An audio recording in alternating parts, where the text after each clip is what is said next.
You were the mirror they refused to look into. You stood there, silent sometimes, speaking softly sometimes, crying out sometimes, but always reflecting, always showing what they did not want to see. You didn't come to condemn them. You didn't come to shame them. You came with open hands, a heart that still believed, and a patience that stretched beyond reason. You were not their enemy. You were their reminder, but their pride was a thick curtain, their arrogance a veil drawn over their eyes. They saw your kindness as a weakness. They saw your forgiveness as something to be stepped on. They thought your gentleness was an invitation to harm. They thought they could break the mirror and avoid the truth. But the mirror does not lie. The mirror has no agenda. The mirror only reveals what stands before it. You showed them the cracks in their own soul. You showed them the places where they were chained to bitterness, tied to deception, addicted to control. You shined light in rooms they kept locked. You brought warmth to places they wanted cold. You offered love, real love, the kind that asked nothing but honesty in return. For they could not bear to face themselves. They could not bear to look into the reflection you held. They called you the problem. They said you were the storm. They said you brought confusion. But you were never the storm. You were the alarm. God positioned you not to destroy them, but to wake them. You were not their punishment. You were their chance. You were their final opportunity to see what they had become. You were sent to disrupt the cycle, to interrupt the self-made lies, to show them the damage they were doing to themselves and to those around them. But they were too comfortable in the shadows. They were too comfortable pretending. They were too comfortable ignoring the pain they caused. So they rejected the mirror. They ran from it. They tried to shatter it. But even if the mirror breaks, the truth remains. Even if they walk away from you, they cannot walk away from what they saw. You did not come to them with weapons. You came with tears. You came with hope. You came with a love that covered their wrongs again and again. But they mistook your endurance for foolishness. They thought you would always stay. They thought you would always come back. They thought they could dismiss the warning and still have the blessing. But love has boundaries. Love speaks, and when it is not heard, love steps away. You were the mirror they refused to look into, but your absence will echo louder than your presence ever did. They may never say it aloud. They may never admit it to anyone, but they will remember you. They will remember the way you made them feel seen. They will remember the way you made them feel safe. They will remember the truth you carried, the truth they tried so hard to ignore. And in the quiet moments, when pride has no one else to perform for, they will remember that God sent a mirror and they turned their face away. Your love was their last lifeline. It was the soft rope hanging from the heavens, the final chance for their soul to climb out of the pit they had built for themselves. You did not come into their life by accident. You were placed there with purpose, with divine precision, with the kind of timing that only the hand of God can orchestrate. Your love was not ordinary. It was patient when others had given up. It was kind when others had turned cold. It stayed when it had every reason to walk away. You wrapped your love around them like a covering, not to hide their wrongs, but to give them room to grow, to heal, to finally confront what they had spent years running from. But they did not see it that way. They saw your love as something they could take and take and take without ever pouring back. Your love was their last lifeline, but they mistook your mercy for permission. They thought because you kept forgiving, you would never stop. They thought because you kept giving, you would never get tired. They thought because you kept holding on, you would never let go. They forgot that even lifelines have a limit. They forgot that even grace has a gate. They forgot that love can be wide as the ocean, but still has a shore where the waves no longer reach. They thought you would keep stretching yourself, keep bending yourself, keep breaking yourself, just to hold them together. But love was never meant to destroy the giver. Love was never meant to drain the one who offers it. Your love was their last chance to be different, to lay down their weapons, to put down their pride, to soften the stone that had hardened around their heart. Your love was not just romance, not just comfort, not just company. It was sacred. It was the very breath of heaven sent to pull them from the edge they didn't even know they were standing on. And still they pulled away. They chose the fire over the fountain. They chose control over connection. They chose to feed their ego instead of feeding their soul. They took your love and treated it like a toy, something to play with, something to toss aside when they grew bored, something to come back to when they needed it. But love is not a toy. Love is not a game. Love is the final call that says, come home before it's too late. Love is the hand that reaches even when it's trembling. Love is the voice that whispers, you don't have to be this way. You were that love. You were that hand. You were that voice. And when they turned away from you, they turned away from their rescue. They thought they would find another like you. They thought another rope would fall from the sky. They thought they could keep running from change, keep dancing with their own destruction, and still somehow find the blessing waiting for them. But some lifelines come only once. Some mercies pass like a morning mist. Some loves are the final invitation. And they ignored it. They dismissed it. They let it slip through their hands as if the next heart would be just as wide, just as deep, just as willing to bleed for them. But your love was their last lifeline. And now they know. You spoke truth they refused to hear. You did not come into their life as a judge. You came as a messenger. You were not there to point fingers. You were there to point the way. Your words were wrapped in care, seasoned with patience, soaked in love. But still, they covered their ears. Still, they closed their hearts. Still, they chose the noise of their own pride over the melody of your honesty. You did not shout, but your quiet words thundered. You did not demand, but your gentle warnings shook the walls they had built around themselves. You told them the truth, not to wound them, but to wake them. Not to tear them down, but to set them free. Not to expose them, but to guide them toward healing. But they would not listen. They turned your truth into an attack, your concern into control, your honesty into insult. You carried the weight of knowing, the burden of seeing what they refused to see. You watched them stumble while pretending they stood tall. You watched them blame others while drowning in their own choices. You watched them wrap themselves in stories that kept them comfortable, stories that allowed them to avoid responsibility, stories that excused their harm.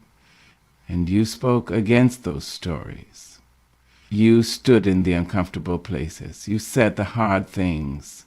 You chose to tell them what they needed to hear, not what they wanted to hear, but they were not ready for truth. They were only ready for flattery, for agreement, for silence. They were looking for someone to nod along with their destruction, not someone to speak life into their collapse. Your truth came as a mirror, a reflection they were too afraid to face. You called out the patterns they had mastered. You named the cycles they wanted to keep spinning. You touched the wounds they wanted to leave covered. And because you did, they saw you as the enemy. They saw you as the problem. They told themselves you were the reason they felt exposed, the reason they felt uncomfortable, the reason they could no longer rest in the lies they had built for shelter. But the truth does not come to bring comfort to the comfortable. The truth comes to bring freedom to the captive, even when the captive is holding their own chains. You gave them the gift of truth, but they saw it as a burden. You handed them the key, but they threw it away.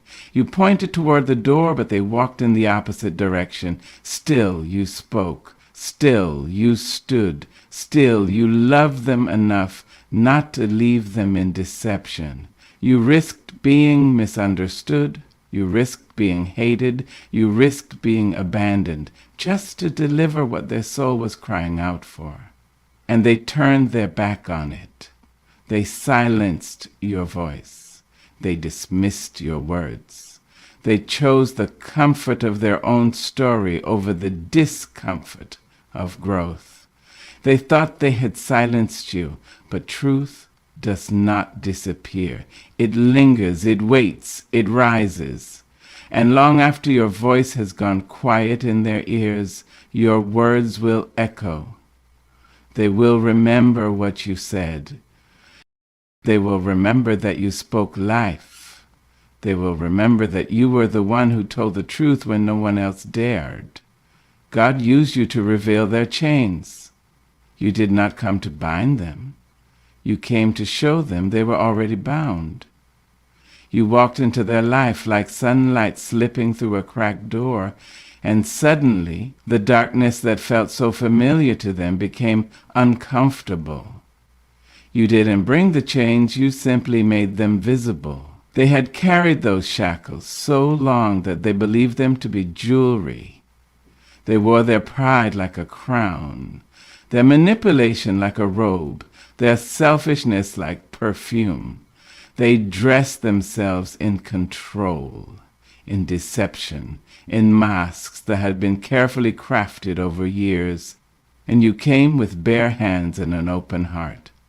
And the weight of what they carried became undeniable in your presence. Your freedom disturbed them. Your honesty disrupted them. Your love unsettled them. You were the living proof that another way was possible, that healing was available, that peace was not a distant dream. But to walk toward freedom, they would have had to lay something down. They would have had to release their need to control every narrative, to dominate every space, to bend others to their will. They would have had to let go of their entitlement, their ego, their comfort in familiar chains. They would have had to choose humility, but they did not want humility. They wanted power. They wanted to be right even at the cost of their own peace. They wanted to remain the ruler of their small kingdom, even as it crumbled around them.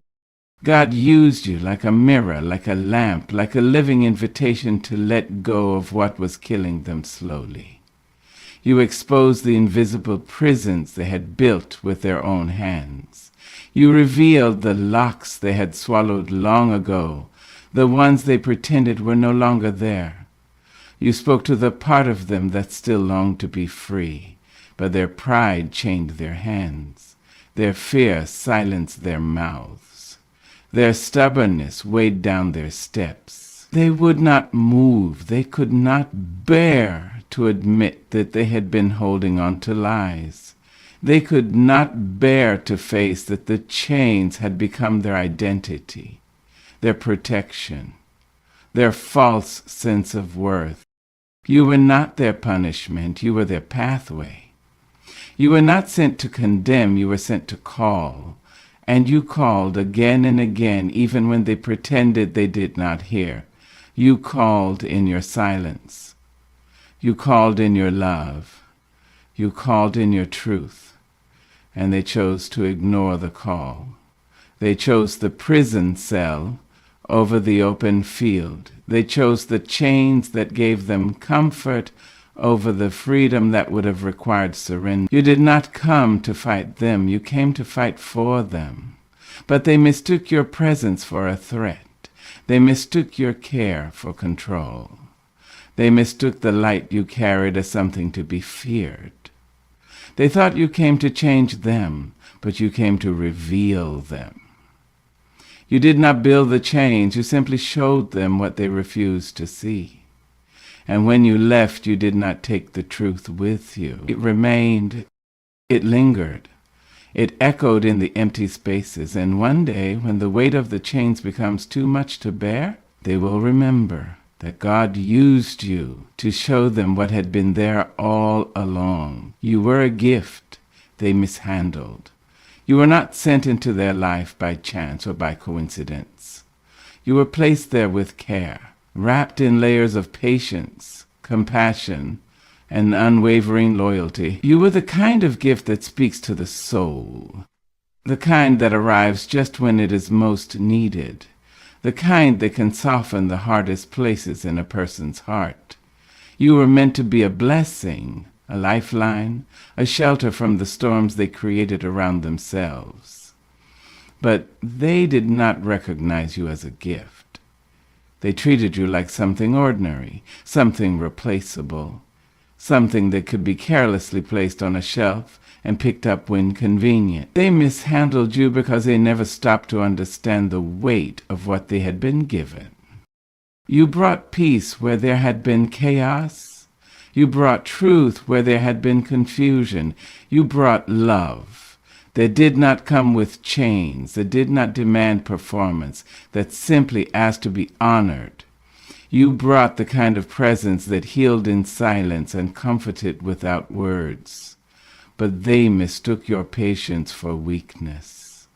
They mistook your consistency for something they could take for granted. They mistook your selfless love for something that would never run out.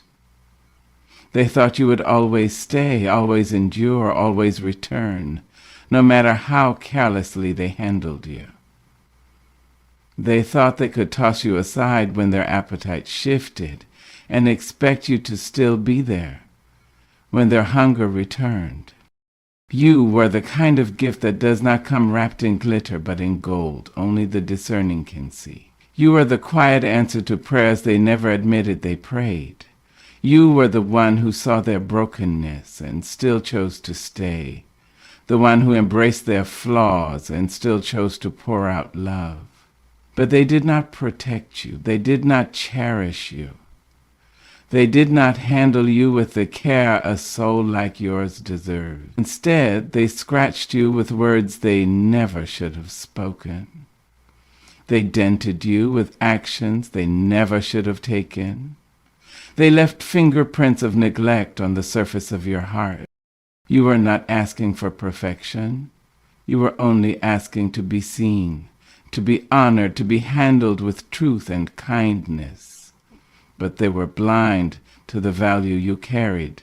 They could not see past their own reflection to notice the rare beauty of the gifts standing in front of them. They thought they would find another like you. They thought gifts like yours are waiting on every corner, sitting in every room, falling from every sky. But gifts like you are sent, not stumbled upon. Gifts like you are divine appointments, not casual encounters. Gifts like you carry the fragrance of heaven, and when mishandled, they do not lose their value. They simply find a place where they will be treasured. They mishandled you because they did not know how to hold something so rare, so tender, so sacred. They mishandled you because they were still learning how to hold themselves. And when they finally recognize what they had, when the silence grows loud and the absence sharpens its edges, they will realize that some gifts do not return when dropped. Some gifts, once released, find hands that know how to hold them. Your exit was their consequence. You did not leave in anger. You did not leave in haste. You did not leave to prove a point. You left because love had spoken, truth had knocked, patience had stretched itself thin, and still they would not listen. You left because staying would have meant shrinking yourself into something you were never meant to become. You were not sent to be a permanent sacrifice on the altar of their ego. You were not called to endlessly pour into a cup that refused to be open. You gave warnings wrapped in tenderness. You gave chances dressed in grace. You offered correction in the gentlest form a human heart can carry. But when warnings are ignored, when chances are squandered, when grace is handled with carelessness, departure becomes the final language. Your absence was not punishment. It was the natural result of their refusal to value your presence. You stayed long enough for them to see that you were not like the rest. You stayed long enough for them to feel the weight of what they were losing while they still had time to hold on. You stayed through storms they created, through battles you never asked to fight, through nights where your tears were the only words your soul could speak. And still, they played with your heart like it was a game that had no end. They believed you would always stay. They believed they could keep mishandling you without cost. But you are not infinite in the flesh. You are not built to be drained without replenishment. And when you walked away, it was not cruelty, it was clarity. Your exit was the echo of all the unspoken boundaries they crossed. Your exit was the closing note of a song they refused to hear while it was still being sung. You did not leave to teach them a lesson. You did not leave to be missed. You left because the door had been open long enough, and now it was time to close. You left because there comes a moment when loving someone also means releasing them to the weight of their own choices. You can extend grace, but you cannot make someone receive it. You can speak life, but you cannot force someone to breathe it in. You can offer your hand, but you cannot pull someone who insists on standing still. Sometimes the greatest love is found in stepping away. Your absence became the mirror they could no longer avoid. Your silence spoke in ways your voice never could. They may try to tell themselves that your leaving was a betrayal. They may try to convince others that you walked away too soon. But deep within, they know. They know they had enough time. They know they had enough chances. They know they were given something sacred and treated it as common. Your exit was not the tragedy. It was the evidence. It was the moment where the consequences finally stepped into the room they had long been ignoring.